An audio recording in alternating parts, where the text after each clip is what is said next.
The sun was just starting to crawl over the horizon, painting the ridiculously manicured lawns of Meadow Creek. That's our neighborhood. A shade of green, so bright it practically looked radioactive. And honestly, the name itself was enough to make you want to roll your eyes because there wasn't a creek for miles, just rows of identical houses and the kind of suburban tyranny that thrives behind white picket fences. I was standing in my kitchen, clutching a mug of black coffee like a lifeline, just trying to wake up my brain when this sharp, rhythmic pounding hit the front door, and in a place where neighbors usually mind their own business. A knock at 7 a.m. is never a delivery. It's a summons. I knew exactly who it was before I even looked through the peephole, because only one person in a 5-mile radius has the audacity to demand your attention before the birds have even finished their morning songs. And that person was Beatrice Vance, the self-appointed high priestess of the Meadow Creek Homeowners Association. Beatrice is the kind of woman who treats the HOA bylaws like they were handed down on stone tablets. A woman whose veins I'm convinced pump pure, undiluted vinegar. And there she was, standing on my porch with a clipboard clutched to her chest like a shield, her lips pursed so tight they'd basically disappeared into a thin line of pure judgment. I opened the door just a crack, letting the cool morning air in, and before I could even get out a good morning, she was already off to the races, her voice dripping with that fake, saccharine politeness that makes your skin crawl, telling me that we needed to talk about the unfortunate visual disturbances coming from my property. I leaned against the doorframe, still half asleep, and asked her what could possibly be so urgent that it couldn't and oppose. Wait for a civilized hour.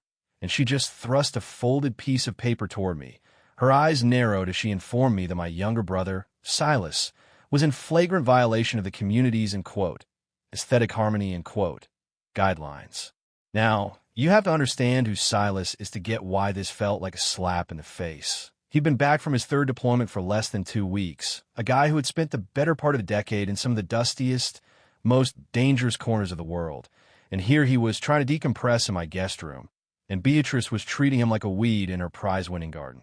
I unfolded the letter, reading the sterile, corporate font that these HOA types love so much, and I actually felt my jaw drop when I got to the part where they cited him for wearing unauthorized attire in the common areas, specifically his old military camouflage trousers, claiming that it was intimidating to the other residents and clashing with the neighborhood's neutral color palette. I looked up at her, waiting for the punchline, but she just stood there, a statue of smug disapproval, telling me that rules are rules and that Meadow Creek was a sanctuary of peace, not a staging ground for militia activity which was such a wildly offensive way to describe a decorated Green Beret that I almost choked on my coffee. I tried to explain to her that the man had earned the right to wear whatever he wanted, especially since he was just sitting on the porch or walking to the mailbox. But Beatrice didn't oppose. Care about service or sacrifice. She cared about the exact shade of beige on your shutters and the length of your grass. And she warned me that if the disruption continued, there would be fines, legal action, and a formal hearing to discuss Silas's suitability as a long-term guest. I slammed the door a little harder than I intended, my blood boiling, and walked back into the kitchen where Silas was already standing by the stove, having heard the whole exchange with that eerily calm, detached expression he'd picked up in the Special Forces, and he just looked at the letter, gave a short, dry laugh, and told me not to worry about it, because he had a feeling Beatrice was about to learn a very expensive lesson about, visual harmony, The thing about people like Beatrice is that they mistake silence for submission. So for the next couple of days, Silas didn't oppose. He stopped wearing the camo. In fact, he leaned into it, appearing on the driveway to wash my car in his full tactical gear, boots and all, while waving cheerfully at the neighbors who were driving their kids to school. It was like watching a slow-motion car crash. I'd see Beatrice's Prius crawl past the house every hour, her phone held up to the window as she took photos, her face getting redder with every pass, and the tension in the air was so thick you could have cut it with a bayonet. Then came the incident at the local supermarket, which I didn't oppose to even see firsthand but heard about from half the town, where Beatrice apparently spotted Silas in the produce aisle, still in his fatigues, and decided to make a scene, screaming about community standards, end quote, and calling for the manager to have him removed for being a, end quote, threatening presence, end quote. The manager, a guy named Rick who'd lost a brother in the Marines, took one look at Silas, then at the unit patch on his shoulder, and instead of kicking him out, he walked over, shook Silas's hand, and told him his groceries were on the house today, which sent Beatrice into such a tailspin that she allegedly started hyperventilating near the organic kale. But she wasn't Oppos. T-done. She was a woman obsessed, a woman who had spent years building this little fiefdom where everyone bowed to her whims, and she couldn't and Oppos. T handled the fact that this quiet, bearded man was making her look ridiculous just by existing in a pair of patterned pants. A few days later, a formal, end quote, notice of intent to lien, end quote, arrived in the mail, claiming that the accumulated fines for, end quote, aesthetic violations, end quote, had reached thousands of dollars, and they were threatening to take legal action against my house if I didn't, in Oppos, T, end quote, evict the non-compliant party, end quote, immediately. That was the night Silas finally stopped smiling.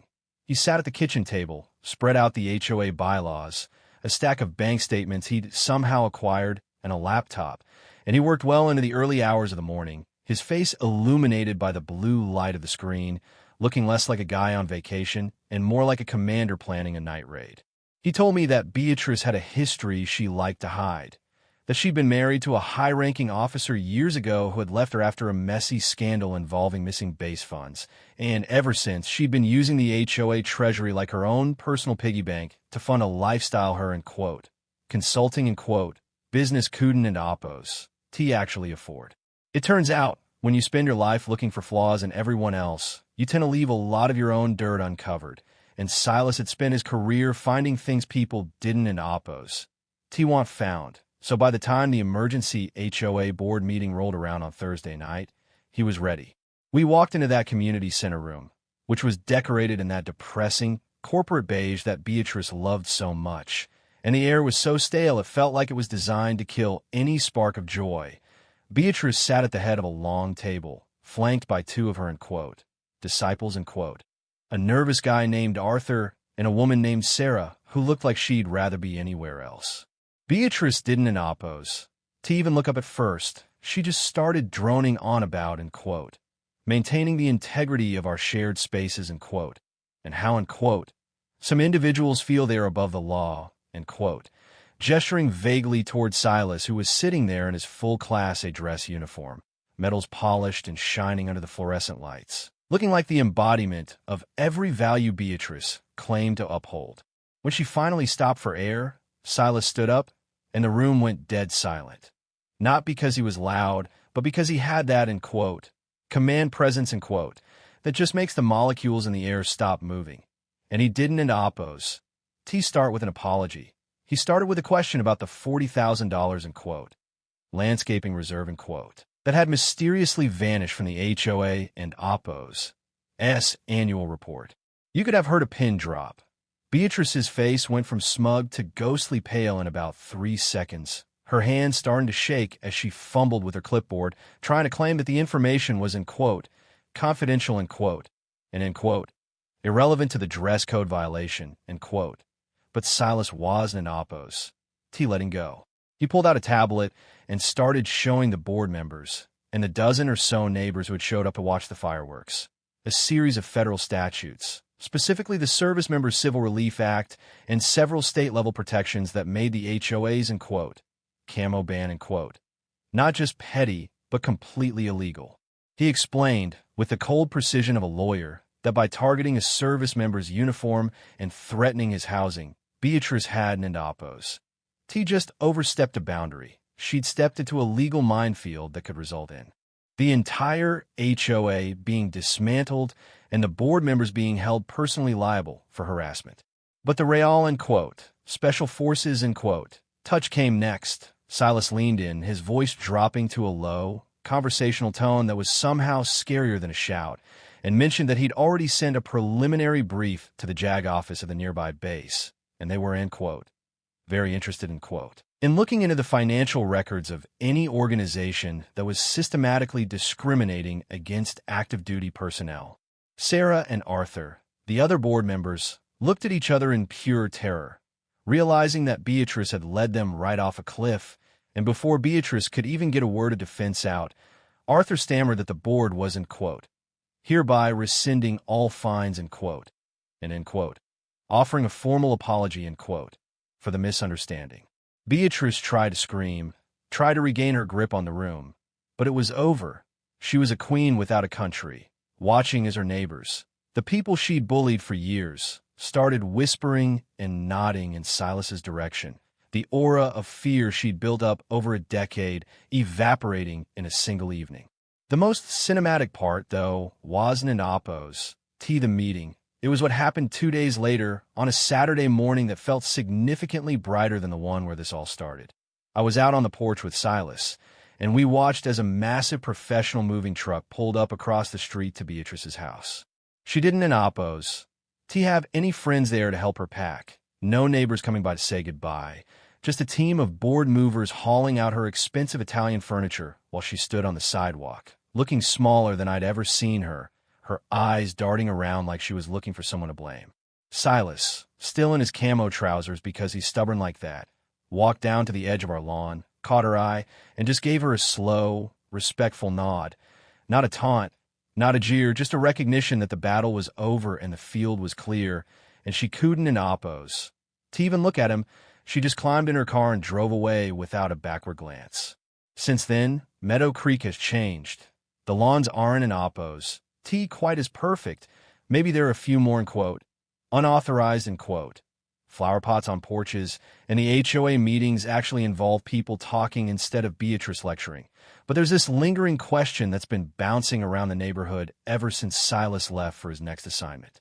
People wonder if we really won, or if we just traded one kind of authority for another. Because while Silas was a hero in this story, the way he dismantled Beatrice was so surgical, so complete, that it makes you realize just how much power someone with the right training can have when they decide to point it at you. It makes me think about the thin line between justice and revenge, and whether the, in quote, harmony, in quote, we have now is real, or if everyone is just quiet because they saw what happens when you pick a fight with the wrong person. I'm curious what you guys think. Honestly, was Silas right to use his military resources and, in quote, specialized, in quote, information to take down a local bully? Or did he cross a line into the same kind of intimidation that the HOA was accused of in the first place? Is it okay to break the, in quote, rules, in quote, of a community if those rules are being enforced by someone with bad intentions? Or are we all just one bad neighbor away from becoming the very thing we hate? Drop a comment below and let me know if you've ever had an HOA nightmare that felt like a war zone, because I'm starting to think that the real battles aren't in Apo's. Always fought overseas. Sometimes they're fought right in your own driveway, over the color of your pants and the secrets you keep behind your front door.